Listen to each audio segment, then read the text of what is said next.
সবার জন্য এক হবে।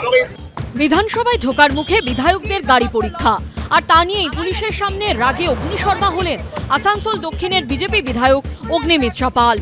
পুলিশকে তিনি প্রশ্ন করেন, অন্য বিধায়কদের মতো, বিশেষত বিরোধী দলের বিধায়কদের মতো মুখ্যমন্ত্রীর গাড়িও কি পরীক্ষা হয়? আমি বলেছি সবার গাড়ি যখন চেক করছে তখন মুখ্যমন্ত্রীর গাড়িও চেক করবে। ঠিক আছে, এদিকে আসুন। আপনি তো একবারও বললেন না যে মুখ্যমন্ত্রীর গাড়িও চেক হয়।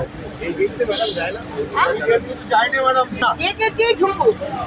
জানেন না যে মুখ্যমন্ত্রীর গাড়ি চেক হয় কি চেক হয় না? নিয়মটা সবার জন্য এক হবে। Nobody is above the law. চুপ করুন। Nobody is above the law. আমার গাড়ি যদি চেক হয়, সবার গাড়ি চেক হচ্ছে, মুখ্যমন্ত্রীর গাড়িও চেক হবে। আলাদা কোনো বিরাট প্রিভিলেজের কথা তো বলিনি। যে গাড়িটা পুরো নিরাপত্তা কভারেজের মধ্যে থাকে, তো সেই গাড়িটা আলাদা করে চেকিংয়ের কোনো দরকার পড়ে কি? তো যে কোনো সুস্থ লোক বলবে যে প্রধানমন্ত্রী কোনো অনুষ্ঠানে যাচ্ছেন, তো সেখানে বাকিদের গাড়ির চেক আর প্রধানমন্ত্রীর গাড়ির চেকের তফাৎ থাকে। কারণ মুখ্যমন্ত্রী, প্রধানমন্ত্রী, রাষ্ট্রপতি এদের গাড়িগুলোই তো একটা চেকিং সিস্টেমের মধ্যে থাকে, নিরাপত্তা বলয়ের মধ্যে থাকে। বিধানসভায় 1 নম্বর গেট দিয়ে ঢোকেন মুখ্যমন্ত্রী, রাজ্যপাল এবং বিশিষ্ট ব্যক্তিরা। 2 নম্বর গেটটি বিরোধী দলনেতা এবং সমস্ত বিধায়কদের জন্য। 4 নম্বর গেট দিয়ে প্রবেশ করেন স্পিকার ও সব মন্ত্রীরা। নিরাপত্তার কারণে এই 2 নম্বর গেটে কয়েকদিন ধরে কড়াকড়ি চলছে। এখানে লোক বলছে এটাকে সরাতে হবে। কেন সরাবো?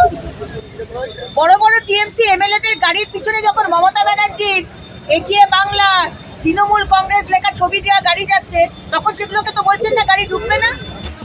সব মিলিয়ে বিধানসভায় গাড়ি পরীক্ষা ঘিরেও রাজনৈতিক তরজা। উজ্জ্বল মুখোপাধ্যায় ও কৃষ্ণেন্দু অধিকারীর রিপোর্ট, এবিপি আনন্দ।